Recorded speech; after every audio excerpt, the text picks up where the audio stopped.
A length away behind those Award Demon. Londoletti getting up on the fence. Sebenak, he looked the part in the yard. He's burst clear. Nanagui's running on well, but Sebenak is a class animal. Comes home and wins a length and a half, Nanagui. Welcome to Bet Doctor, Behind the Curtain look at how pro punters operate. I'm your host, Scoot. I've got John Walter, the man, the myth, the legend, in studio. Walt, you're free. And we're free out of the ISO. We missed the COVID. Only poor little halves got it, but everyone else is free and clear. He's back. He's back. He's all right. First day at school today. When did everyone else go back? About a week ago or something. We're taking the photos this morning. He's grown an inch since everyone else has already been back. What are you getting into him? Burgers? No, he's just sitting in the room, mate, just growing. That was all he was doing. Good to have you back. And DK's fresh out of ISO. He's had a bit of a scare with one of the kids there. So, DK, you're back amongst it? Unbelievable, Scoot. Like 7 days basically to the hour. Last week when we were filming the show, the kids, Avery was testing positive on the preschool rat test they give him. So I went straight home from here and into 7 days ISO. And first day's out the visit back to the studio here with Nico. But anyway, that was grouse. Locked up 7 days with the family. That was beauty. Anyway, at least we're back to winner on the weekend. But how are you, Nico? Nico's down here with me, Scoot. All sweet here. I just managed to get to the track every day pretty much this week, so that was good. Yesterday at Sandown was a bit of a roller coaster, but we got there in the last with Logan Street line along the fence there. So, really looking forward to Saturday. Big day of racing in Sydney and also in Melbourne with the Group 1s, but there's a bit to talk about, isn't there, on this show? Just back to Sandown, one of those torturous things. My crew, a horse called No Crying, which we went completely broke on a couple of times in maidens last year. So he came out and pissed in there, of course, in a 64 or 70 or something yesterday. One under a stranglehold. And then he ended in the Sam Freeman. We were overtraining it. We learnt we were overtraining it when we were doing our dough on it. They were overtraining it. But that's the caper. That's what we do. But no, Logan Street line, he knows how to find the line, Nico. I saw him. Savage there for you late. Yeah, he bloody smart horse, Logan Street line. I think he'll get to Saturday grade and probably even better than that. One of Walls in Melbourne that look very progressive. They seem to be... Waller used to have the B and C or C team down here, didn't he? And he seems to throw a few more nice cattle down here. Yeah, he does. And like a horse like that, I think it's just a very easy way to take him through the grades in Melbourne. We have a lot of 64s and 70s at the midweeks, and they're easy races to win, like that horse has sort of shown. And if you get the luck, like he has sort of his last two, very hard to beat. Now, and just on that, there's been a big fallout for a lot of money involved, which a lot of people wouldn't have talked about, is Orbis Bloodstock took all their horses off Fonk and the Hawks and have given them to Waller, like huge spenders. So they're that chain, and they've got a few nice horses. They've got a $2 million yearling in first start tomorrow night at Moonee Valley, which trialled for the Hawks and now it's gone to Waller. Yeah. So they've got those sort of horses down here. So anyway, I don't know what there must have been a big stink there, but it wouldn't be hard to fall out with the Hawks, I suppose. Any mail there, Walt? I think Orbis is bigger the drama than Hawks. Hawks is always, not easy to get on with, but they've been through a lot more stables than that. I think they've had him with Guy, they've had him with Costa, they've had him everywhere, and now Waller's got him, and I think he's trained about 2 winners out of about 40 with them, so he won't last long either, I wouldn't imagine. They'll probably be at the back of Burke soon, those horses. The old high maintenance owners, eh? It's interesting timing. You guys touched upon it before. It's Group 1 racing at Melbourne this week, and the timing's just impeccable from PVL just to drop the big dance, the news around that new pop-up race where the country comes to the city. I thought we're already doing that with the country championships, but horses that contest one of the 25 country cups are eligible for entry into the $2 million race over 1,600 on Melbourne Cup Day. So it's creating a big stir, and it's probably 3 or 4 days after the announcement that Chris Waller wasn't going to target or try not to go in too many country cups races. So the propaganda machine up in New South Wales is absolutely running red hot, Walt. But St. Chris, hey? Right. So it comes out Monday. So he won 3 country cups last year. Wagga, Port Macquarie. Macquarie. He won 3 of them or something. He went to more than that too. Comes out Monday, they wouldn't want to see my trucks roll up. Then they announced the $2 million race that they got no details for, called the Big Dance, but they're going to have a big dance after it because that's what everyone wants. They want to have a big dance, apparently. So that's why it's called the Big Dance. Nothing to do with the race. It's because they're going to have a dance after the race. So that was a good one. But then it comes the $2 million race for Chris Waller for 5-year-olds over 1,800 metres for $2 million. And how many of those will have? So they're not even trying to hide it anymore. It is what it is. It's the Waller and PVL show, and it's laughable, really. It's just, how can you care? You just can't care anymore. It's fascinating. We'll have a look at some of the enhancements. There's a tweet from yesterday, and there's a couple of races here that they've fiddled with the prize money, and the Spring Champion has gone back in date. So that's going to ruffle the feathers of the VRC with their derby. So they're increased the Spring Champion $2 million, and they've moved it back. So you'll have to be on a week backup if you want to take a Spring Champion horse to the VRC derby. Which is pretty fine for me in a derby. Like, you see horses back up in the Oaks, 2 or 3 days later. I can't see it being I actually think it's a positive for the derby. That the derby's become so weak anyway that I think you're more chance of a horse getting a victory in Sydney and backing up in a derby than you are, not. I don't think it's much different to program. I think it's one of the few things that I'm not really concerned. I don't think they've done that to really hurt the derby, and I don't think it will hurt the derby. And there's a couple of other prize money increases, the Dulcify, the Gloaming. I think punters like myself would like to see those races sort of like topped up, and then you've got the Wink Stakes and the Silver Eagle. Everyone sort of is getting a scoop there of more prize money. But it was an interesting point from your brother, Nico Trav, sent through an interesting tweet, and he said he's listed races in New South Wales worth less prize money than the $2 million pop-up announced on the big dance and the 5 Diamonds. So the Epsom still languishing at 1.5, the Tancred 1.5, the George Ryder Millie, the Golden Rose $1 million, and the Galaxy 700k. This is your backyard. But you'd say most of them are more than what they should be anyway. And I don't mind that these gimmick races have got silly prize money, because it's all about the theatre behind them. If they've got good intentions behind them and they make sense, things like the country championships. I don't care that a benchmark 70 horse is racing for $2 million, because they deserve it. They create a show. They create all this interest for so long. The best horses aren't always the best races, are they? They don't, like, you get Winks versus 4 Camels. How exciting is it? Like, it's not really exciting. Country championships, things like that are really strong. Topping up races like the Gloaming and that, to me, it's the horses that get there. By the time it gets there, you've got 2 or 3 horses that can win these races anyway. I don't see really what it's going to achieve throwing millions at races that are already, pretty weak. It's not as if you're going to find new horses from somewhere. I don't really understand it. I do agree. Anthony Manton was one saying it's been a long time since the best horses race for the best prize money. A few times there, and it's true. It's true, and I don't mind that. I don't mind that. Creating interest and turnover is what the game should be about. It doesn't have to be the best horses all the time to do that. What about you, DK? Any thoughts? Yeah, those races that Trav threw in there are all in that window of they're in the footy seasons and things like that.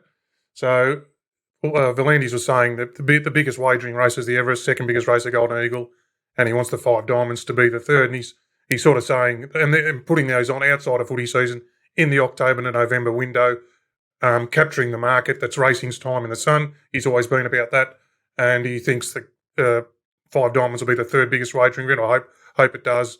They can charge the corporate bookies more, because they've got over $1 million race on the program, and the wagering.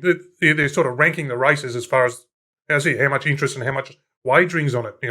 How much it's capturing. So I don't mind that. I know it's the Waller show and all that up there, and the Volandis and things like that. But it's the only odd thing I see. He seems to think he's complimenting the Melbourne Spring, and he just refuses to acknowledge that a couple of those things are dead set attacks on the Melbourne Spring.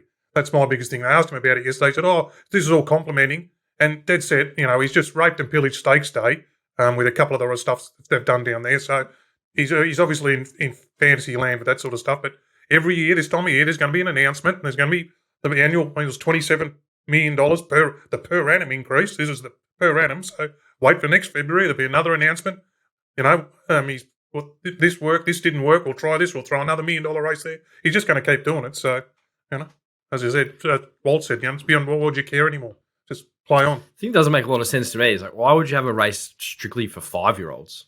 Well, I thought that. I thought that as well. But he said yesterday that they did research the last 5 years and looked what the field would look like, and he said the field would be fantastic.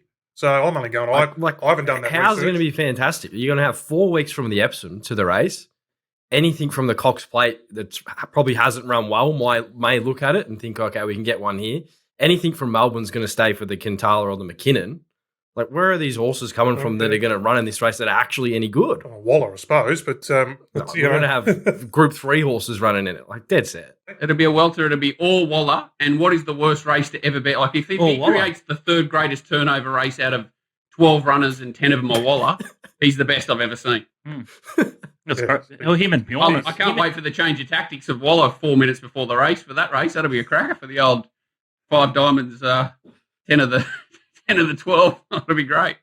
It seems odd. It doesn't make a lot of sense to me. Like, we breed 2-year-olds and 3-year-olds. Like, that's our MO here in Australia. We want to get horses up and running. All of our good 2- and 3-year-old stallions go to stud. Well, he's saying he's using. We've already got the $2 million invitation. He was saying we got the Golden Eagle to keep the 4-year-olds racing. Oh. Now we've got this race to keep the 5-year-olds racing to stop them going to stud or to Hong Kong and things like that. So he's sort of living in fairyland. If he thinks that he's preaching $2 million race is going to keep them around when they're worth 20 at stud. And so Waller will have half, and Kieran Maher might send 4 up, and that'll be it.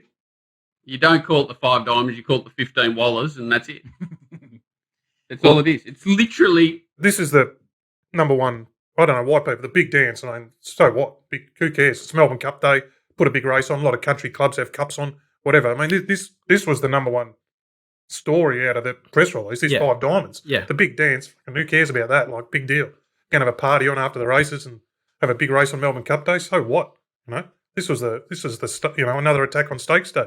I agree, and I think Derby Day was evident last year how much it's fallen away from the Golden Eagle. Like, you've got the best of the best, the cream of the crop, and Derby Day fields are just not what they used to be. There's 2 or 3 chances. It was the absolute creme de la creme, and now that there's no crowds there, it's a real mess, the situation. But there's so much product to bet on, and I can't see why you need to throw just copious amounts of money. Like, there's just so many other problems with tracks and camera angles, just so many easy fixes to make the game a lot easier and better for the punter that are just old problems that just never get fixed. And now, like, you're starting to see some good form tools or some free, form guides that are now starting to be paywalled. And now with some of the caliber of riders and some of the talent they've recruited to some of these racing websites, you're paying overs for absolute rubbish content, and the propaganda machine is just expanding to an online presence that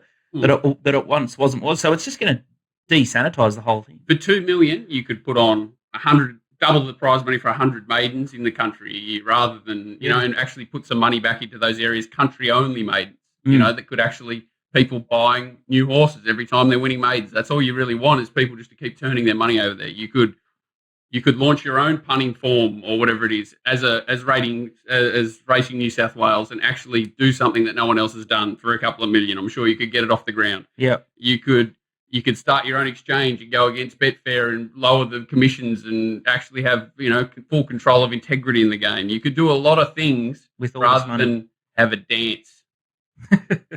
Like, I remember year 4 getting pumped up for the dance. That was about where it ended. How'd you go? Not good. The barn dance was where I peaked. I don't think. You put your left foot in. That was it. Oh dear. All right. There's going to be a tipping point somewhere though. Like the healing sales. The tipping, it's come and gone. That's the problem, and no one realises it's just gone completely out of control. Yearling prices completely out of control. You got people like Tony McAvoy, who's one of the biggest spenders, coming out and saying we're paying 30% overs. Yeah. And that's before syndicators get hold of it and put another 30 on top. And this is to keep up with all these announcements and races, and the money's just insane. And who's paying for it? Breeders aren't. Yeah. It's the punters. And the trainers. I mean, trainers are up. Trainers are up. Some trainers are hitting 200 a day now. 200 a day. I mean, BZ last night said the horse he's in last month for his bill. He owns the whole thing. Got 10% or something. The bill's 9,200 for the month. 9,200. Like, fair income. Like, it's just out of control. And this COVID, like, the COVID's boosted wagering. Wagering was in decline on racing. And it was, people were migrating to sports. We're thankful that, in a way, that silver lining, it's been good for our sport. But what's the tipping point? Like, have they got false sense of security? I know they've got war chests and everything for all this cash they've got through the COVID wagering boom. But seriously, I just wonder what the tipping point is. And what actually improves the product? Is it more product? Is it more prize money? And how? I'd love to know. I'd love to know what the reasoning is that improves the product long midweek term. fields have mirrored Sydney's yesterday. 5 horses, 4 horses, 6 horses. Ballarat Tuesday was horrible. $35,000 meeting with 4 horses in the first, just shitty races. Having said that, I think the prize money balance at the bottom end myself is okay. I had to study that. I follow the horses at the bottom end, the maidens, and in Victoria, that maiden Elite Icon won last Friday night. It was $75,000, $60,000 and $15,000. There's multiple $50,000 races with the bonuses. There is a field of dead set picnic horses going round in race 2 tomorrow at Colac for $35,000. You could buy the whole lot and get change. If there's 7 or 8 runners there for $35,000. So look, it's they'll probably follow New South Wales and go up an extra 5,000 to 40,000 maidens. But seriously, it's not leading to. If you want to win a race, try and place your horses properly. You win a race. Yeah, I don't know. It's the only thing I think of as pop-up races, sort of like the All-Star Mile, and I think to myself, and I look at the markets, and there's only probably 2 or 3 horses that I like. Why isn't I get drawn to these big handicaps and like the Doncasters, the Epsoms, the Oakley Plates? They're from a punting perspective. They're the Group 1s and the feature races that I back multiple horses, and my turnover just lifts and goes up through the roof. And I just can't. We just don't seem to be putting enough of those races on, and there's not a big enough spread in the weights. So it's insane that the All-Star Mile is not a handicap. Yeah. Insane. Yeah. It's not possible, actually, that it's not. It's not. It doesn't make sense. No. Yeah. Why want to get behind a battling horse, even a horse on the way up, if it's going to meet a top horse at set weights? Exactly. It's insane. Yeah. So, and that's the massive issue, and I think they go to a blackout, and they're trying to. I guess they're fixing the voting system, and that's all working because I think it's really hot at the start of the All-Star Mile when they launch it and people start to vote on all these horses that they like. They go into a blackout period where it's a bit of a lull, and then for the last week, I think they open it back up so you can see and you know which horses are going to be in it. But they have discretion though, right, to put horses in there's a few of their own. Another 5 wild cards or something, which sort of.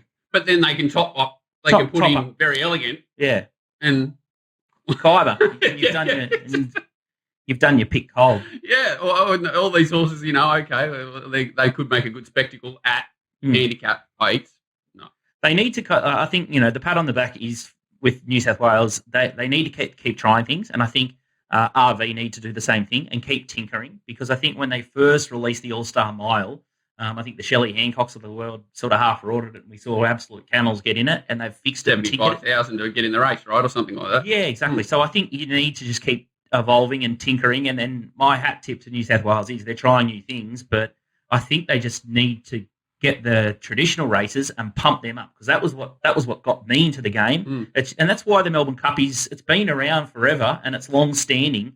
And your father's going to take you to the race and say, "Hey, this is the Melbourne Cup and this is what it means." And I remember this day and that day, and you have that memory for when you're a kid, or when you went to a Derby day and all these big days. But I guess they're trying to do that with their new races, but they're starting from scratch when you've got this pre-existing history. So why wouldn't you just tap into that that love affair that I and you and DK and everyone over this 35-year-old bracket sort of has? Yeah, they want the youngsters. Like they got rid of the Stan Fox Stakes yesterday to turn it into the Calendar Presidential Stakes. It means nothing to me. Absolutely nothing. Whereas and we Stan know Fox the is an guys. icon and it's a lead up that goes through. It's just now it's gone. Yeah, I don't really. Yeah, a lot of the history's going. I thought the greatest announcement they did yesterday was $6 million upgrade to Warwick Farm, which just you knew they were going to look after Warwick Farm because Inglis is there. So they were always going to try and make it one of the premier tracks in Sydney, whether they get rid of Canterbury or whatever, and it needs the $6 million. But it was the best update, yesterday of all of that. And you just thought, well, okay, they spent $6 well that way, and probably spending $6 on something that does whatever. And they are trying things, New South Wales, absolutely. It's just a lot of it doesn't make sense, and I'd love to know why they think the spend on these things improves the game. Well, you might have to write PVL a letter. Oh, I'd get a response for sure. Yeah, for sure. All right, we better push on with the show. We could be here all day talking about the industry issues and how we do it better than the powers that be. But there's a couple of issues. The PRAs need to give a couple of these new startup bookies an absolute clip. I spoke to a couple of pro punters during the week. I can't name names. They're written in front of me here, but some of the tactics used to ban and turn off pro punters at the moment by a couple of the pop-up bookies are making life and reputations of other bookmakers that are starting out just absolutely impossible. And we're sponsored by TopSport, and they give everyone a fair go. And I think you guys should use topsport.com.au, but the PRAs need to pull their socks up, and enough's enough with these new bookies that are on track that used to say, the corporates don't give us a fair go. They're basically doing the same behaviour and, if not worse, tactics and finding any little loophole to turn customers off. It's talking about on-course bookies. No, on-course bookies that are now starting up their own online presence. Someone told me there's about 70 at the moment. Absolute proliferation. Well, they've all got them now. Yeah, Pretty There's much. something up like to 70 70 online little bookies ones. in total soon. There's more starting up soon, but yeah, I mean, Massive problems. yeah. Anyway, yeah. Well, in theory, it sounds great, doesn't it? There's 70 online bookies. It's, potentially all those places you can get on your cash. But like Scoot's sort of saying, if some of them aren't playing ball, well, then it makes it a bit different. But yeah, and then skirting the rules, and yeah, that's One of the boys the other day got one where they said that the minimum bet, they're the way that they interpret the rules is they only have to bet one person. Yeah. Minimum bet. So if you've got a confirmed ticket, that doesn't mean you've got a confirmed ticket because they may have laid it to Nick 2 minutes before and hadn't decided to change their price, so now they can void your bet. Yeah, it's Stuff really? like that. It's crazy. Yeah. and it sounds like it's the same offenders and the people with the bad reputations over and over again.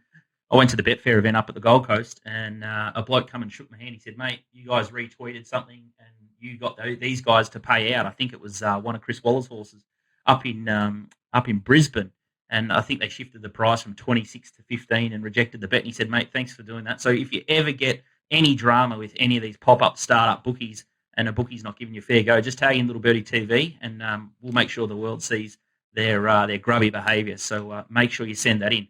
sorry, Scott. I know we're going to move on, but just quickly, that it's still bullshit that monoliths like Sportsbet and Ladbrokes and that have to bet the same rules as Joe Blow down the tote with down on the corner bookie with 10 customers or 20 customers, things like that. So that needs tweaking. But again, don't put any prizes up and don't be a bookie if you don't want to bet. That's the thing. If you don't want to bet, don't bet. But it is a joke that they're at the minimum bet laws we've got, but the ones who come in to the stupid little rules we've got now have to at least adhere to those. My God. I'm going to push the show along. We got Nico Just before we move on. Oh, sorry, no, you're right. Go away. Oh, we got the CF4 Stakes this Saturday, and Nico's on fire. He'll look at Caulfield. Snapper Reid's back with a look at the Hobart Carnival. It's Friday and Sunday this week, so we've got the Derby tomorrow and then the Hobart Cup on Sunday. Be a great time to be down in Tassie, DK. I'm sure you'll leave the kids at home and take Cheryl, the missus, down for a little winery tour one time this year. The pad man's down there. He's down there, so playing golf and barn boogle and all this stuff. Hobart Cups be hard to beat. We need to try and get there. Mug Punter, he's off the canvas for more pain. The only way to turn it around is just to keep betting. We've been there, done that last week, some cracking responses. I think we need a cupboard sponsor. We've got Manscaped. We need a cupboard or cabinetry sponsor. And Walt, you can have one, Mug can get one. And you can take turns of locking yourselves in and out of it. He needs the Harry Potter one under the stairs, I think. He needs that one. Well, he needs a Harry Potter one. TopSport Steamers, they found Mautai last week, so I think it was about 460 in. It was off the map and duly saluted. Casey Fogden, she trains that one. Two down there off the map, both two weeks in a row. Yeah. What do you think of her as a trainer? Completely legless, but I don't know what's going on. She gets good obviously, her horses when they go to Sydney, they've grown a leg, but she was always the ultimate trainer you could buy a horse off, and now she's getting a few results. But I believe she's going into Shane McGrath's position there, and someone else might be coming in to train him. So maybe they're already floating around. They're very active at the sales, and they got a big war chest behind them. I've been on the wrong leg all week. I can't find my weed whacker up the beak, so I'm starting to look like a tab punter. I'm a bit rough around the edges. I haven't got my Manscaped duties up to scratch, and I think Alana's hidden it or she's using it for something else.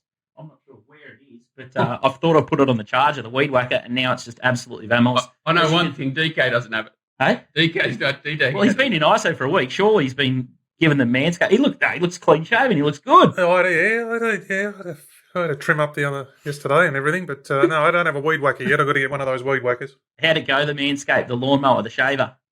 On your face? They're lovely. Yeah. Yeah, hard to beat. Very slick at the moment. Have you changed the blades and gone downstairs, or? Yes. I'm fucking too old for that stuff, Skip. Don't care anymore. All right. If you want to jump on board Manscaped, you can get 20% off. You just type Little Birdie in the promo code area and you get 20% off the product and your shipping. So make sure you check out Manscaped, new sponsor for us. And Walt loves it too. He looks pretty fresh, freshly shaved here. All right, let's talk about Randwick. Quick one, just nice and quick. Chad, extravagant star. How's Chad going now? Oh, wow. The MF. What about the MF standing up the Melbourne form? Just too good, far too good. Counting the headlights form, looking pretty good now for the diamond. If anyone took the overs there when we tipped it a few weeks ago. I was surprised. It was well back too, but it went like a rocket. Good speed and nice, strong. And if Chad can win on it, it must be a superstar. So hopefully they can.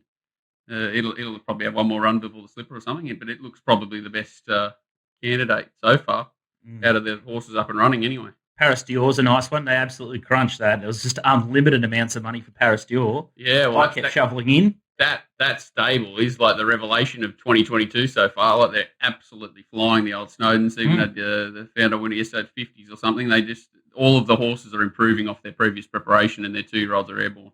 Unbelievable. And the Eskimo Prince, Paul Alley, I think the race has played into his hands. Oh well, yeah. It wouldn't matter who led in those sort of sections; they would have got home. But he absolutely fell apart in the yard. He was out the gate, and it was just a good ride and controlled, and he was allowed to do what he wanted to do and sprinted up, 2 furlongs and got paid. I watched that replay again this morning, and that was very deceiving to the eye. And even Flindell's going, they're strung out here when they were going slow from the 8 to the 4. There was big gaps in the field. It was really deceiving. And then you look at how slow they went. A lot of milers in that race, though. A lot of milers that would have, as soon as any sort of sprint went on from wherever, they would have just been left. Whereas, the ones up the front had a little bit of sprint in their legs. But I think it was just a barrier trial for everyone, pretty much. Would you be interested in Ranch Hand if he came down to Mexico, as the boys call it, and was going to contest like an Australian Guineas?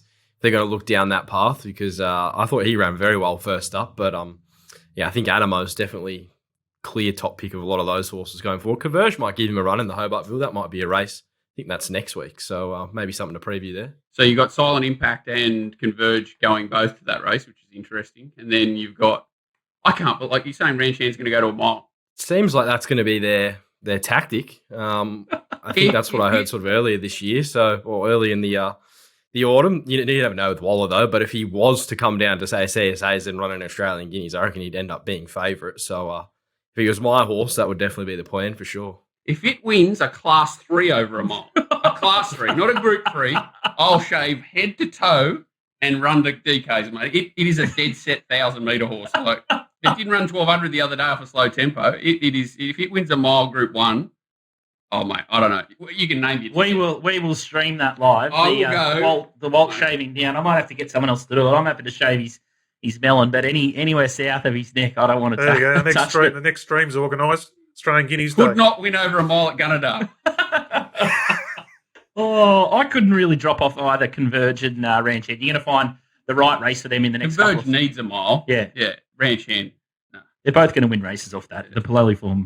Not if it goes up in trip, but they're both, that form will hold up. This will be the longest episode in Bet Doctor history.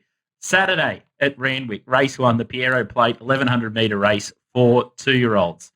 I've just jumped off my page there, so a bit slow on the uptake here. But Metallacity, is that how you say it? Metallacity. Coming off a really strong trial, probably 2 back. A bit quieter, the latest. $1.85 here. Miss for Burge is $6. Northern Beaches, $12. Magic Carpet, $13. Sandpaper, $13. Mumbai Jewel, 14 and 15 Rise of the Masses, much, much better. The rest, and the repo we're going to have a look at here is Rise of the Masses at Kembla. Johnny on the fence in the yellow. This horse reminds me a bit of DK. He's a bit of a dog fighter. He just gets in there and has a go. And I just think, Saturday, this is obviously last preparation. He only had the 1 run. This is a heavy track first start in a race. Horse never really travels, and you can see it looks like it's in Barney rubble here. But does lift under the pump, and I love that in a 2-year-old. He's come back and trialled in similar fashion where they sort of... He did, didn't he? They got to him and then he sort of finds and never looks in danger late, but they're putting the blinkers on him Saturday, which I think he needs them. Pardon me? Yeah, I think he'd need them. Yeah, he needs the blinkers up to this grade, absolutely. His trial, I was going to add the trial to the show, but he basically did the exact same thing in the trial as he did under race pressure. So the blinkers are a massive tick there. So and blinkers at this sort of rate, there's not much speed. He's drawn wide, which is perfect for him. Tim goes on him, and this Betalicity $1.85, 2 trials, scratched on the 15th of January, then shows up again at the trials 31st of January, and I'd scratched from a race where it was like odds-on favourite. Shows up 2 weeks later, obviously had some sort of setback, and its trials are all good, strong through the line. But at $1.85 for starting a race, I'd much rather be on the one that's up front. Gay Waterhouse, shown you what it can do at race day. Trialled well, blinkers on, ready to go. And I thought Mumbai Jewel was the knockout that was just a complete forgive, but it finds another awkward draw Saturday. But I thought they were two sort of rise of the masses each way. Looks a much better option for me than Metallicity at 185 with the boom on it, but question marks. Metallicity, let's have a look at its trial. This is on the 4th of Jan, this one. And you can just see it like peeling to the outside to run down the leader here. But he has trialled, as Walt said, since that, and he snuck up on the inside. But I thought this is the one that everyone sort of, I guess... Well, this is when he was flying, obviously, and then was accepted on the 15th of the first there, and then scratched. So shifts out across, and he just sort of cruises to the line. Definitely looks a Randwick horse, big, huge stride on him, and he does. But he gets to the best part of the track there. Yep. He looks to me like he's sort of, 12, 14, 16 is going to be his go. So, he could be vulnerable first starting a race, especially they got the rail out there Saturday too a little bit. And, in those short course races, hopefully they'll be off and gone. It's a cracking card. It's the Light Fingers. We've got the Southern Cross Stakes, the Apollo, and the next race we're going to have a look at is the Triscay Stakes. We'll save Espiona. We won't talk about her. Super obvious that one at the odds on, but the race that we're going to have a look at here is the Triscay Stakes, and odds courtesy of TopSport. And we've got Snap Dancers, the early mover, 360 to 340. It's me. After a long layoff, looked like anything. This horse, 480, promise of success, 480 for 2's 850, $12 Mirror Vision, Bellucci Babe, 14, Wonder Bar, 15, and Vangelic, $18. Now, the replay we're going to have a look at for the Triscay Stakes is Snap Dancer at the Gold Coast Magic Millions. Walt, in the yellow colours here. Talk us through this. So the beauty of this horse is that it's got the ability to get on speed, and then it's not a flashy Turner sort of foot horse, which it shows here. It sort of takes a bit of revving to get through its gears, but once it sort of reaches its top, it can maintain that for sort of a good 300 or 400 metres, and that's what makes it really well placed on Saturdays. It's hard fit, coming off this run back in distance Saturday, should find a similar position, whether it's outside leader or behind the two in front, and building and strong through the line there. I know there's a big pack chasing, but it'll be similar on Saturday. I think a lot of horses that aren't well set up, and this horse should be able to take advantage of that again, similar to what it did on that occasion there. Got J-Mac again, and I think they're a bit better than 340. Yeah, I was a bit crushed when I saw the 340 come up. I thought it was sort of $5 plus, and I was very surprised it was favourite. It wasn't favourite over a horse like It's Me, and it makes far more sense that it's into favourite against a horse like that who's got queries against it, and so do everything else in the race. There's nothing else even remotely close to well set up as this horse, and it maps better than everything as well, so it has to be the one to beat for me. It's had a barrier trial, but we haven't seen It's Me since the 17th of October in 2020. It's been off the scene longer than you. That's right, and even if you told me it was flying, I still wouldn't mark it favourite. If it had a run back, okay, maybe, but it's a big difference of testing any sort of insecurities under race day pressure. And next best chance? I didn't really. I thought it was a sort of Snap Dancer. Find your. I couldn't find.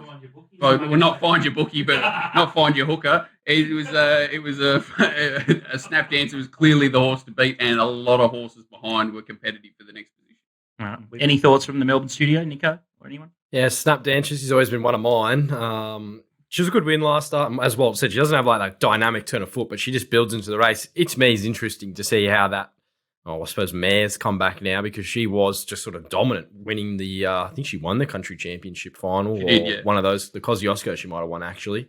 But yeah, she looks like a horse with plenty of talent, but going to have to face a race fit Snap Dancer there. There's some other big races on the card. No one's even talked about it, but the Melbourne Cup winner's back. Very elegant. You wouldn't even hear a word of it in the press.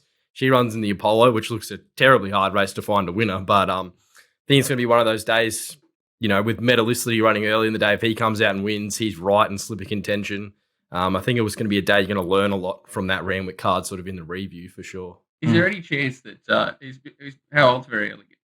That's not 5. It's got to be 6. She's what, 6 or 7? 6. Could he turn back the clock on it and get it into a 5 diamond? could he roll the clock back, Waller, and throw very elegant into a 5 diamond? Maybe there's a chance. Well, it's got the 5. Anything's possible. I just can't wait for this 5 diamonds. It's going to be the highlight of my year. Oh, it's an interesting one, the Apollo Stakes. You got, I think, at Over will have a fair bit of residual. Fitness, you would have thought. I didn't see his trial, but it's mouthful. It's his chance for the prep, think it over, to beat these sorts of horses. Yeah. I sort of don't mind those races like the Apollo when you've got the big hype horse, or if you've got sort of like a champion or a superstar coming back at sort of 6-4, or she's 550 or something like that. But I like that doesn't look like one of those. It doesn't look like except what Nick said exactly. It just looks so hard to try and find a winner. It's so hard to try and pick out a horse like Snap Dancer that's thrown into the race, hard fit, ready to go. Bjorn normally has a horse in there. I think, did he throw over pass in that race, or did he? He's in the Southern Cross Stakes. In the Southern Cross. Yeah, Southern Cross. But that like a horse like that last time, that was just, Johnny on the spot rather than the best horse in the race. But it doesn't look like there is one in the Apollo this year. All right, let's. If you want more of Walt's action, it looks like it's going to be his sort of day at Randwick. Racingwatch.com.au, and you can jump in his Discord chat and get all his thoughts as they progress throughout the day. It's interesting to see how the track plays there as well. All right, let's skip straight into Caulfield, and Nico Noonan is going to have a look at race 5, which is the Kevin Heffernan Stakes. Nico's been in just absolutely on fire. Sebenak last week at $5, overturning the short favourite from Godolphin. So he's definitely seeing them really, really well. The favourite here is Scorched Earth, $3.40. Mallory is $7. Gentia is $8. Hearsay is $9. And Danny St. Darcy, $10. Madame Dugast is $13, and you can get much better. The rest, the trial that we're going to have a look at here is Mallory in the Arrowfield colours, in behind Home Affairs and Embracer. So this is her second trial for the preparation. The first, she won dominantly, smashing Ranchan, and as you said, she's chasing Home Affairs here. I love this work. I love both pieces of work she's had this preparation. The blinkers have been on in both pieces of work. The blinkers go on for the first time on race day on Saturday. I think you can make a fair case this horse has definitely improved. Home Affairs trialled great. I think she trialled every bit as good. And if we just keep the vision rolling, sort of once they go through the line here, she's super strong, sort of past him. She goes past him pretty easily. And you look at the horses behind her, 4 moves ahead. Zaki's in there. I think Law of Indices was also in there. And she's as strong as anything through the line. So, they're proper Group 1 horses. Home Affairs is going to come down here next week and be second, third favourite in a Lightning. And she's going around $7 in a Kevin Hayes. Her form lines last prep would easily just put her in the race anyway through that Sydney sort of Jamea, that form she sort of had in the light fingers around 4 moves ahead and those kind of fillies. And then I think she may have even improved off that with the blinkers going on. You get B Preble, looks like a bit of a set play. Gerald Ryan is a good fresh trainer.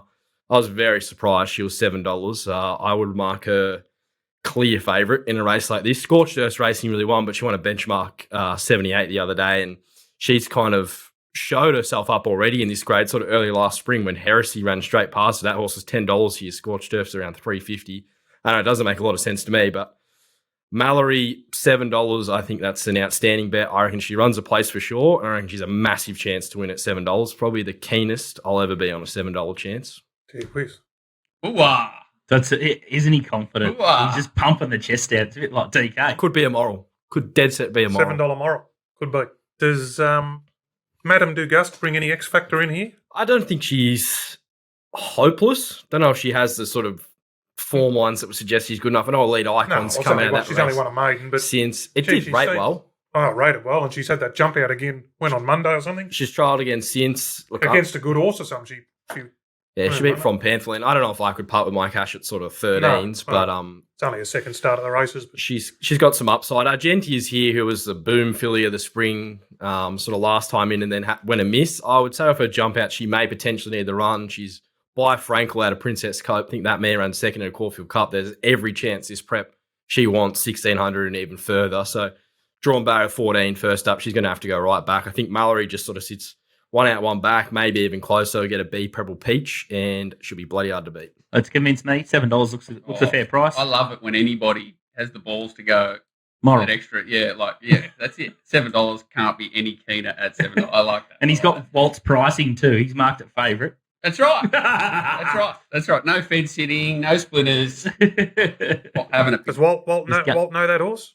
Mallory? I'd hope so. Yeah, good. Had not a lot of luck in Sydney. It's been, in those tough fillies races and always sort of run well without being a standout. It's a horse that needs that. Like if it gets that run, 1-1, 1 out, 2 back, something like that. That's its ideal sort of position. And Gerald first up. I love him travelling him first up too. That he doesn't travel him for a run. So I'd be very surprised if he wasn't ready to do something. Well, the price will be disappearing if everyone's in agreement there. Let's have a look at the Group 1 at CF Orr Stakes over 1,400 metres. And Sinawan is the favourite here, $4.40 into $4. With TopSport Behemoth, beat the Bagman's pin-up horse. This one, $5.50. Jamie on. I'm Thunderstruck is $6. Nico Noonan's horse. Tafane is $6.50. Lighthouse, $8. Sierra Sue, $11. Lightsaber, the only 3-year-old there, I think, $13. And Cascadian, $18. Inspirational Girl is back, $18. And then you've got horses like Wild Pun at $21. Just Folk, $91. And Secret Blaze rounds the field out at $91 here. But the replay that Nico wants us to have a look at here is Sinawan behind Marabi, Australia Stakes, Moonee Valley. Talk us through. Yeah, key lead up. You got also Lightsaber in this field, who I think will lead the CF4. So different sort of scenario to what he saw there in the Australia Stakes. But Sinawan, really good late here in the blue colours, absolutely charged at the line. I think this was not the place to be on the day, sort of in those wider lanes. He's really strong late here. I think this is probably one of the better runs we've seen from him in Australia. He's chasing Marabi. Look at how strong he is sort of late. His work through the line I thought was outstanding. Comes to 1,400 metres second up. 1 second up last prep. In the Kevin Heffernan track and trip, ran a really good, strong overall time that would put him in contention to win any sort of Group 1, 1,400 metres at Caulfield. And I think there's every chance he may have even improved since that preparation. He come back and jumped out well. That's a really good first up run. He's had 4 runs second up. He's won 3 of them. The other he ran 4th. 4 home 2 was the winner and was highly spruiked sort of in the spring to come out here and match I'm Thunderstruck in a Golden Eagle. The second horse looked to go okay, and the third horse was State of Rest. So he was in some pretty good sort of company there, and that's the only time he's ever been beat second up. Horse looks like he's absolutely airborne. Had some improvement to come from the yard first up, but I think he's going to be thereabouts on Saturday. If Willow can get him to jump a little better from barrier 6 and he's saying... Well, that's the concern, isn't it? Midfield. You've got the concern about he's a run-on horse. There's huge intent, though. I think Willow's, similar to like when he rode Behemoth, and I think he rode him in the Memsey maybe a few years ago. Everyone was like, oh, how's he going to jump? And then Willow just got him out of the gates and it was game over. I think if he can get him to position midfield, this could be game over. Just him with the run under the belt. I think of the last 10 runnings of the Orr, 6 or 7 of them have come through the Australia Stakes to win. So it's obviously the lead up. He's the best run in the lead up and he's just on this upward spiral. I love I'm Thunderstruck. I thought his jump out was okay. It wasn't anything great. Drawn barrier 11, he's going to have to go right back. At the price, I think you're going to get $8.50, $9. He just absolutely finds the line, this horse. It wouldn't shock me if he won just on ability, even if he is there only sort of 85, 90% fit compared to a few of the others. But Lightsaber's probably the horse that's going to firm in the market, sort of $13 now. He'll jump to the front, probably control the race, 3-year-old down in the weight. It's a profile that the syndicates do like to find. So, geez, Moody give it a good rap yesterday. Yeah, when I asked him about it. He said he'd run a good race, didn't he? He said, has he come on? So he would have had a lot of improvement. Well, that was the thing. Like, he's not this massive sort of horse, and he had a lot of improvement in the yard out of the Australia Stakes. Like, of all the horses, I think he might improve the most. And if Moody sort of put a real hard gallop into him and saying he has done that, well, there's every chance he just goes. And he knows how to win this race, Moody. Typhoon Tracy, I might play Caviar one, they were barrier trials, but Typhoon Tracy. Tracy. So he knows this race, how to get him up. It's the own lead, roll back in the true around Caulfield. It's going to give a hell of a sight. I think some people saying, maybe that they kind of slow up on him, but McDougall I can't see there not being intent for Lightsaber, like him just go out at a crawl. Like, he's got to lead it at some tempo. Yeah, he does. He does. He's a strong one pacer. He doesn't have much acceleration, so he might stop and start or something, and try and make it difficult for the run-ons. But he's got to roll. He can't just sprint home last 500. Yeah, the way I'm seeing the race, I'm going to back Lightsaber now and sort of have him on my side. I think Sinawan is a really good bet. I'm keen to nearly max bet him as well, and I'm not going to lose on I'm Thunderstruck. I think Behemoth maybe past his best. This is a line in the sand day for Nico. Oh, C4 Stakes wow. day. Look out. Right. Big time. I didn't like Behemoth's first up run. I thought he should have got past Camel Passer. Thought the map was a little bit sticky here. Could get trapped wide. Tefane, never really been a first up sort of horse that just fires first up. She's usually better second up, albeit her first up runs were over shorter. But again, I think she's probably just a level below. And I think Sinawan could be, he could come out and win this and be your proper all-star mile favourite. So happy to bet up there, having something on Lightsaber and saving I'm Thunderstruck. I think there's probably only 2 realistic chances, and I'm Thunderstruck. Blowout. He's just too good a horse not to have on your side at the price you're probably going to get. Gee whiz, I think I'm going to have to send Jamie Carr an excerpt of that last sort of 5 minutes. I cannot possibly see, if you guys have got Lightsaber, if you've mapped him leading, I can't see why Jamie Carr won't kick up from barrier 9, put this horse into the race, and Behemoth, it just absolutely eats up. Track trip.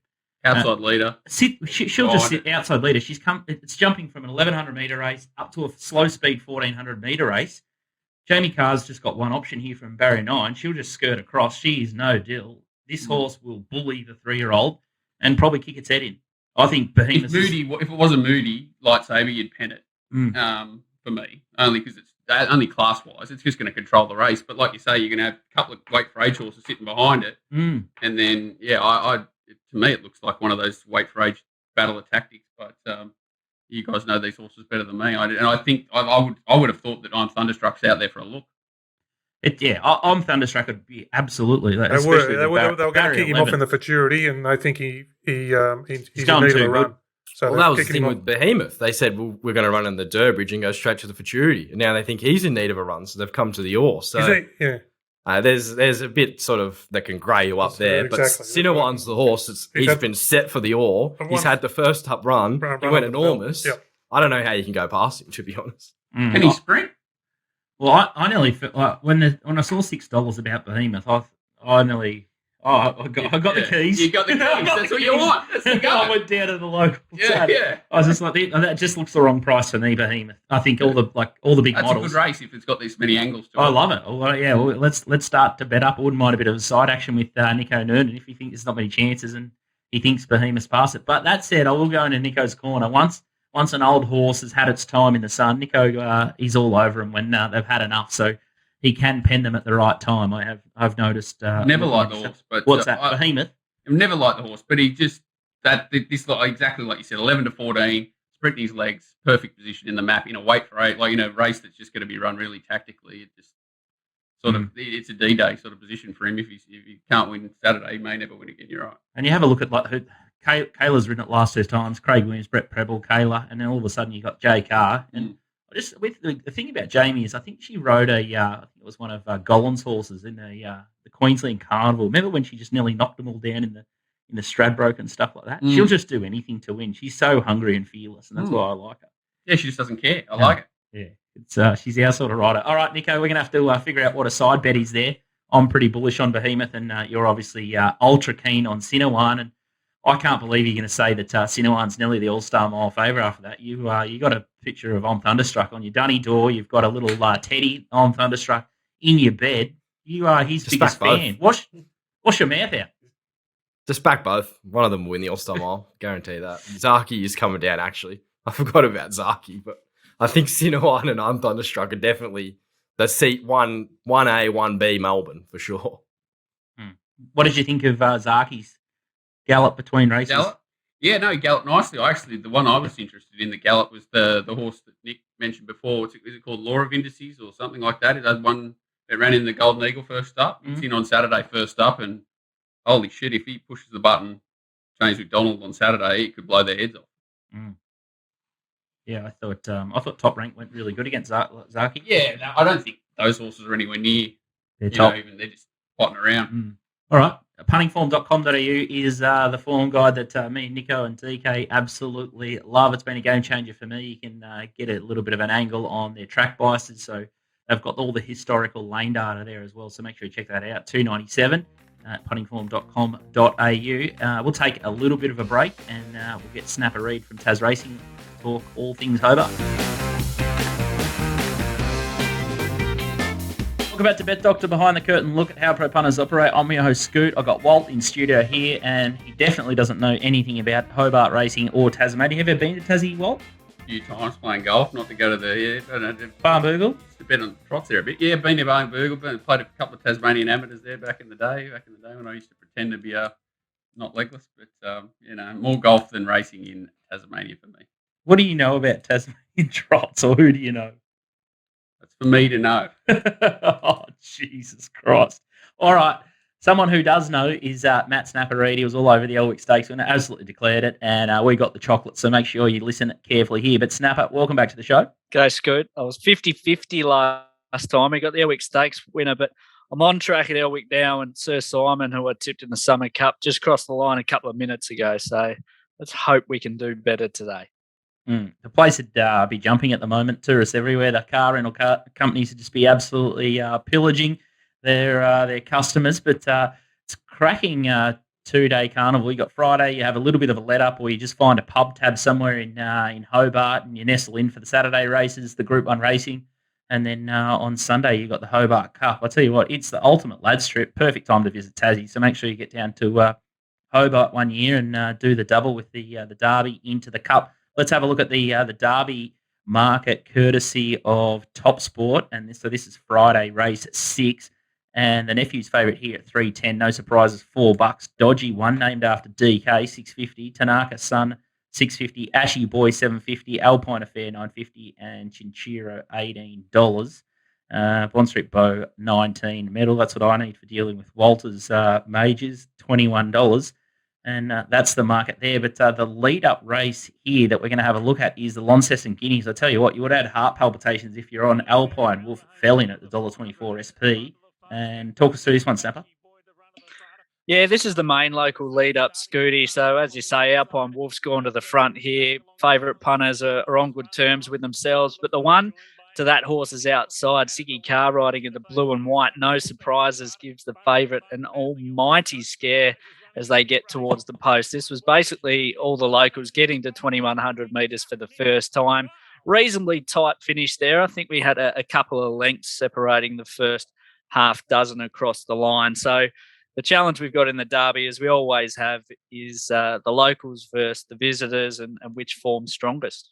I tell you what, if you took $1.24 about that favourite there, you'd be an Aussie. Like you said, you would have stopped watching it with 200 to go. Then you would have turned around and had a heart palpitation. Yeah. So where do we start here? I guess a horse like the nephew probably. Snap. Yeah, well, Alpine Wolf's been tipped out. I'm tending to work against the locals here, Scoot. As we saw there, it was a pretty tight finish. The second horse in that race, SP'd about $60. Granted, there was a $1.24 favourite, so obviously everything else has to be a bit long. But I do think that the visitors might be a bit strong in the Derby this year. Only one of our locals has actually won a race. So they're essentially a group of maiden Class 1 horses. The nephew was pretty impressive on Saturday at Kyneton. Didn't smash the clock by any stretch, but Kyneton's a leader's deck. The nephew looked to have a lot to do and really knuckled down late over 18.50.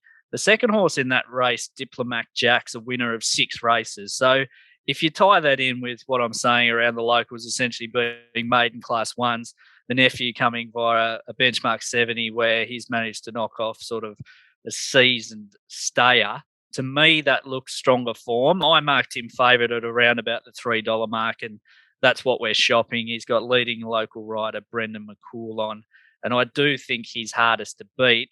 Of the other Victorian trading horses, I thought Dodgy won. Look, Kieran Maher and David Eustace won this race last year with Explosive Jack. I don't think Dodgy one's Explosive Jack by any stretch of the imagination, but they obviously know the type of horses that can be competitive in a race like this. And I thought on that basis alone, we might see a shorter price about Dodgy one.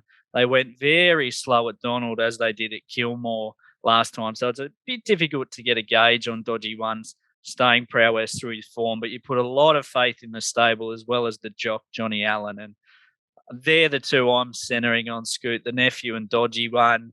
I suspect I'll back both. If you wanted to back one, it would be Dodgy one each way. It's an interesting one, Walt. Then you've got I guess these young 3-year-olds, if they go out and are competitive against older, tougher stayers, are you more inclined to trust that form rather than massive edge? Because you see that race there, Alpine Wolf. It's obviously $1.24 off the start before it led dominant and looked pretty strong, but they just some of these horses are, it looks like it might be a miler. What is it, Alpine Wolf, whatever, stretching to 21, and just didn't quite. just pot luck a bit. These guys are sort of having to throw at the stump.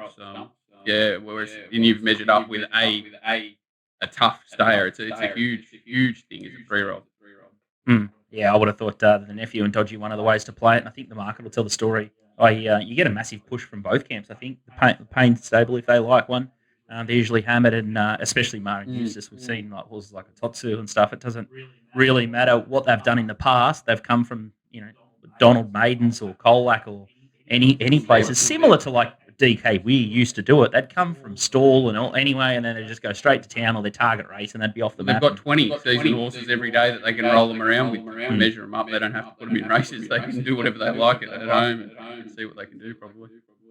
So he's a little like a mini Waller, isn't he, Seema? He is, and especially in this sort of distance range. All right, let's have a look at the other feature on Friday. That's the Bow Mistress, and Fluorescent Star is the favourite here at $3.70, in from $4. Award winner $7. Miss Tuppence is $7.50. Take the Sit, you have to read that name carefully, $8. Zooshine, $8. Bonsaboard, $10. And Boom.com, $12. The replay we're going to have a look at here, Snapper, is award winner. It's in the red and white, the Jonathan Munns colours at Caulfield.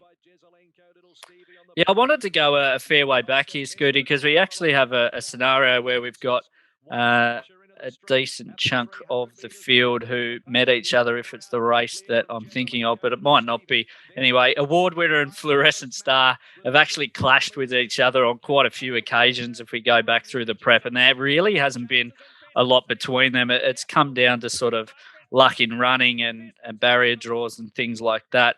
Award Winner, too good on that occasion. Slightly awkward draw for Award Winner here. And the Bow Mistress, it's an interesting race in that you often get fillies and mares coming across to Tassie chasing a bit of black type. It's generally been a visitor's race. 6 of the last 7 have been won by horses trained outside of Tassie. And this year we've got a highest rated horse, which is Bonds Abroad at 84. So it's a very even bunch. I can see why Fluorescent Star has come up favourite. She maps to do no work whatsoever.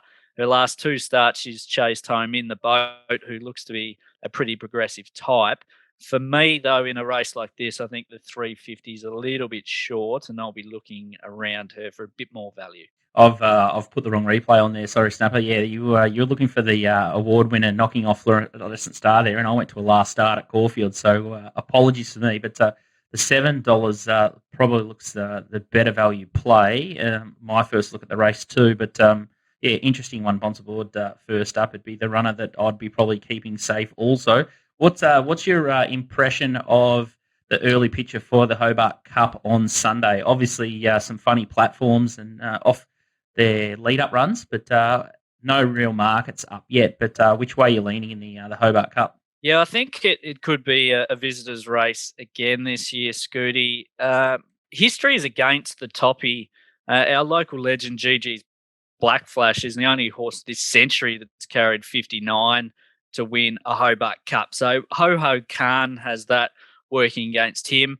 Really impressed by the recent runs of In a Twinkling, particularly last start at Moonee Valley. They broke the track record there for the 2500. In a Twinkling was up on the speed, toughed it out late, only went down in a photo. Gets a 2.5 kilo swing off Ho-Ho Khan from last time they met at Caulfield. So of that pair, I'm with In a Twinkling. I marked In a Twinkling favourite around about the $4 mark.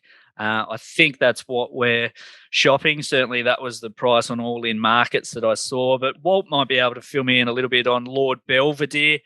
Walt, looking back through, I thought now an 8-year-old looks just a dour staying type that should be plugging away at the end of the race. I think if it's the horse I'm thinking of, like it ran quite well against who's the horse that came up here of Wallace and absolutely gapped him. It came out of the same race. So O'Shea's won the race. Missed a purple something sector, ran second, and the thing of Wallace ran third. And I loved that race. Then I thought it was a bit plain again. It's next up. But I kind of thought it was set up well to do a couple of things in Sydney and hasn't really. So it's dangerous, but it could be. It's one of those sort of could be gone, could be ready to do something. Possibilities. It's a hard one to line up. Mm.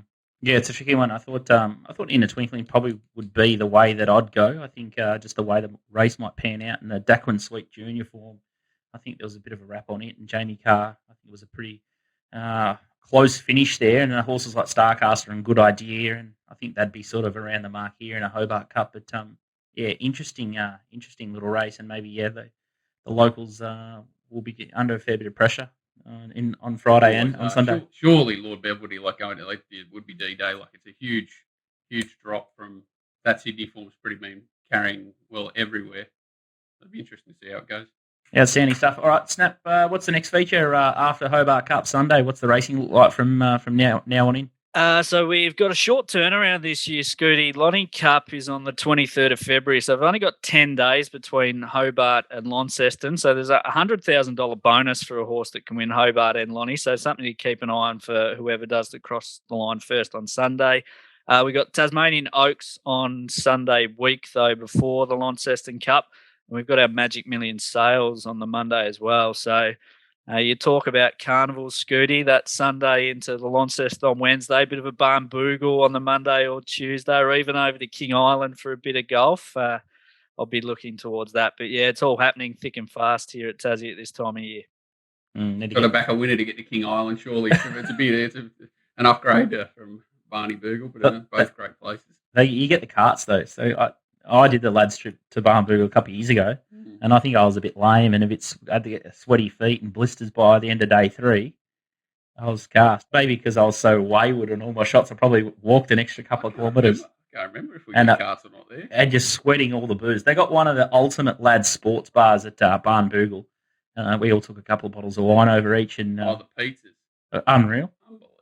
Yeah, it was. It's a good time. So make sure you book in a lads trip and coincide with either the Launceston or Hobart Cup, and it's a beautiful time of year. So I should work for Tourism Tasmania. But head to tasracing.com.au. They've got all the replays and all the info that you need there, and it's a great place to start out your betting journey if you're a pro punter looking for a pool of horses to kick off and keep things nice and simple. Thanks again, Snap, and good luck over the rest of the carnival. Good luck, mate.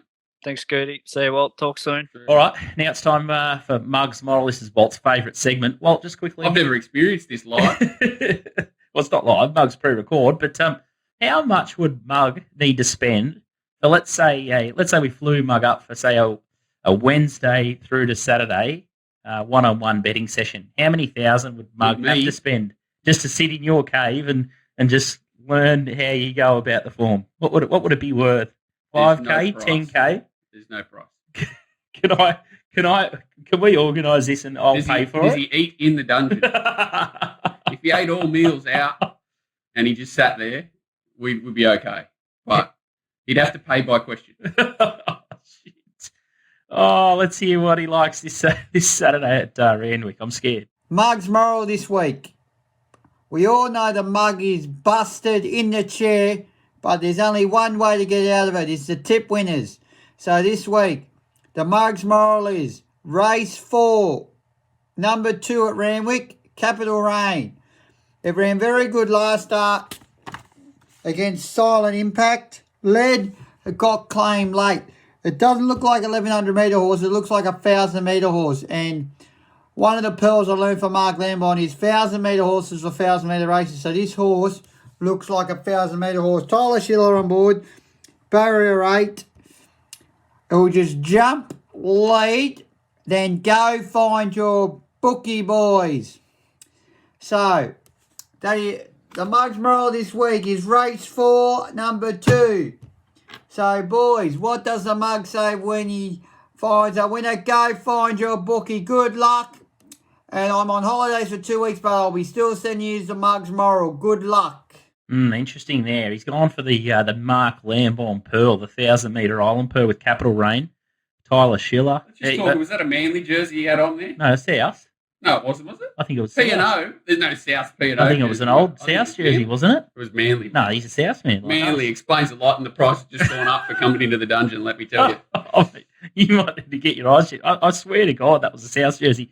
Anyway, it must have been an old training strip or something. Delexo is in the market there. Mabel, Esteem Lady, Invincible Kiss. I tell you what, he's just looking. He's trying to pinch here at the 220 price. That's it. I think he's found the right horse. Portelli keeps finding these races for his horses first up that are really tough. Like he tries to climb Mount Everest with them first up, then seems to be actually placing them a lot better at second, third back. And he was a good effort the other day when he was just run down by Silent Impact. There were a couple other runners that were stiff behind him, but they'd all be favourite here. Should find the front pretty easily. Delexio, by default, may find its back, and that could be its issue because it's a tricky beginner, but there's not much speed in this race. Capital Rain backing should control the race, and certainly the one to run down, but yeah, like 225. Well not found. My price range. It's not my price range, but it is well placed and hard to beat for sure. Oh, watch it run second. Poor old Mug. He needs to bounce back. All right, let's have a look at TopSport Steamers, the big bets early at TopSport. Wow, a lot of size of this wager here. Tristan's just laid his back and just put it in the top draw. Caulfield, race 7, number 3 at Maliva.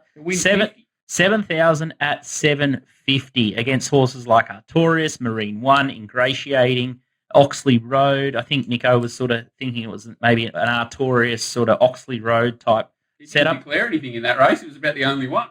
And Marine One's been an interesting one. New camp, gone from Lloyd Kennewell to Mar Eustace, and it would always promise to be a horse, but it's definitely found its form. But that's a good bet. That's a good bet, and Nico off air said it had no chance. So I tell you what, he's not lacking any confidence at the moment. Our man Nico Noonan. The next bet we've got here is race 8, number 4. I Am Superman. Smaller wager here, $600 at $13.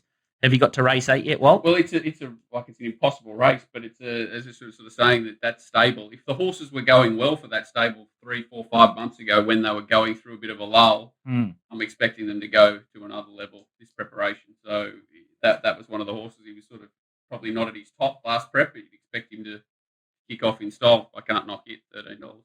Yeah, well, horses like Think It Over, Very Elegant Colette. It's a tricky target. I don't think the price is going to disappear. You're going to have a long time to back that horse, I would have thought. Yep. Doomben, race 8, number 1, Profit. This horse can bob up. 1,000 at 440. It bobbed up last start, I think. Last start winner, but try and find the horse. And if it wins by short half head or something. It's just a grinding punish of an animal. You find yourself, when you're betting into profit races, you end up going, okay, this is the favourite's probably... It's never going to be Profit. And then you go, this favourite looks vulnerable. There's 2 or 3 chances. Don't know what to do with Profit. And then it's those races where you've got no idea what to do with it. And it bobs up and wins. It is. And then after time he lobs and the thing peels off his back. Yeah. And he just doesn't have something to put a race on. Absolute punish. All right. Make sure you check out littlebirdie.live if you want any of our subscriptions. You got DK, you got Nico, you got Fletch Asia, you got the Daily Gas, Racing Watch for Walt stuff. Taz Racing for Snappers Tips. He's absolutely dynamite. He's a big punting form man as well. I think our Discord channel's got all the AFLW products. I think the Rugby League starts soon. You spoke about it before. Manly, Sea Eagles. It's got to be. I saw the All-Star game or whatever. It's not far away, so it's starting to kick off. Top Rope Tedeschi, he's back. I think his NRL season guide will be out, I think, about next week. So he previews all the teams. So he's been doing that for 5 years. It's a very popular product, and he tips in all the futures where it's going to go top 8, top 6, and it's one of his best going products, the season guide. So I think it's like a 30-page Bible on the ins and outs and the moves for every side. Too good. Hey, he's a freak, but I'll tell you what, he's going to hit a hurdle. We've got the Little Birdie Super Bowl party on Monday, so. I think he's written it and finalised it before then. I think so. We might kill him on Monday. So Little Birdie launch party down in Melbourne. So might be a bit slow going for us on Monday, Tuesday next week. Make sure you check out Bet Doctor TV on Twitter. Follow our YouTube channel and get behind our sponsors, Punting for Manscaped and TopSport.com.au. As always, we'll see you next week.